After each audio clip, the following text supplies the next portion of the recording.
নমস্কাৰ প্ৰিয় শ্ৰোতাসকল, আমি পাঠ কৰি আছোঁ হোমেন বৰগোহাঁইদেৱৰ কালজয়ী উপন্যাস পিতা পুত্ৰ। এয়া ৭ নং খণ্ড। আশা কৰিছোঁ আপোনালোকে আদৰি ল'ব। ডাৱৰৰ বুকু ফালি হঠাৎ এজাক চোকা ৰ'দ ওলাই আহিল। চকুত ধৰাত শিৱনাথে চকু দুটা মুদি দিলে আৰু কিছু সময় একো নাভাবিবলৈ চেষ্টা কৰিলে। এনেকৈ কিছু সময় থাকোঁতে তেওঁৰ চিলমিলকৈ টোপনি আহিল। সেই পাতল টোপনিৰ মাজতে তেওঁ এটা সপোন দেখিলে। স্বাধীনতাৰ ২০ বছৰমানৰ পাছত কৈৱত্ৰ গাঁৱৰ আটাইবোৰ মানুহ ধনী হৈ উঠিছে। সিহঁতে কোনেও শিৱনাথৰ ঘৰত হালোৱা হ'বলৈ বা খেতিৰ মাটি বিচাৰি নাহে। শিৱনাথে নিজে বা তেওঁৰ ল'ৰাবোৰে অনভ্যাসৰ কাৰণে কোনেও নিজে খেতি কৰিব নোৱাৰে। ইফালে কাম কৰা বনুৱা আৰু মৰকীয়াৰো অভাৱ। ফলত শিৱনাথৰ মাটিবোৰ বছৰৰ পাছত বছৰ চন পৰি থাকিবলগীয়া অৱস্থা হৈছে।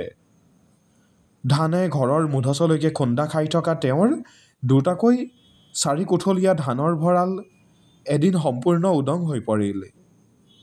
এদিন তেওঁৰ ঘৈণীয়েকে শুকান মুখেৰে তেওঁৰ ওচৰলৈ আহি কৈছে, আজি গধূলিৰ কাৰণে কিন্তু ঘৰত এমুঠিও চাউল নাই। শিৱনাথৰ বুকু ফাটি এটা দীঘল হুমুনিয়াহ ওলাই আহিল।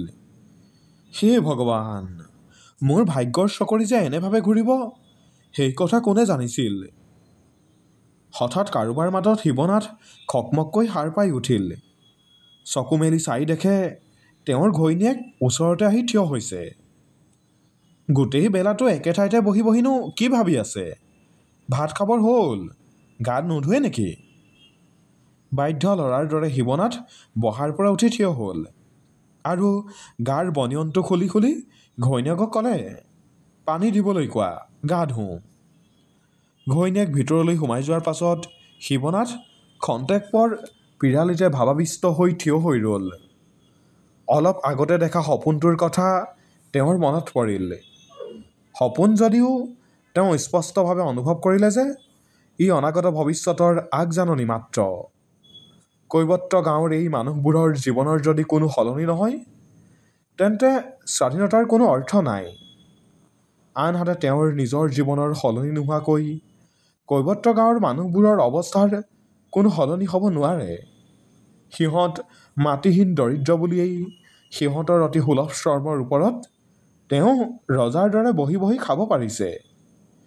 কিন্তু কেনেবাকৈ যদি সিহঁতে মাটি পাবলৈ হয়? বেছিকৈ ভাবিবলৈ শিৱনাথৰ সাহস নহ'ল। টোপনিত খোজ কঢ়া মানুহৰ দৰে এখোজ দুখোজকৈ ঘৰৰ ভিতৰলৈ আগবাঢ়ি তেওঁ নিজকে প্ৰশ্ন কৰিলে, মই দেশৰ স্বাধীনতা বিচাৰোঁ, কিন্তু কৈৱত্ৰ গাঁৱৰ মানুহবোৰ মোৰ পৰা স্বাধীন হোৱাটো সঁচাকৈয়ে বিচাৰোঁনে? তেওঁৰ অন্তৰৰ পৰা যিটো উত্তৰ ওলাই আহিল, সেইটো শুনিবলৈ শিৱনাথৰ ধৈৰ্য আৰু সাহস নহ'ল। অনাহক ব্যস্ততাৰে তেওঁ চিঞৰি উঠিল, হেৰা ল'ৰাহঁত, হেৰা, তুমি ক'লৈ গ'লাহে? মোৰ গা ধোৱাৰ পানী ক'ত?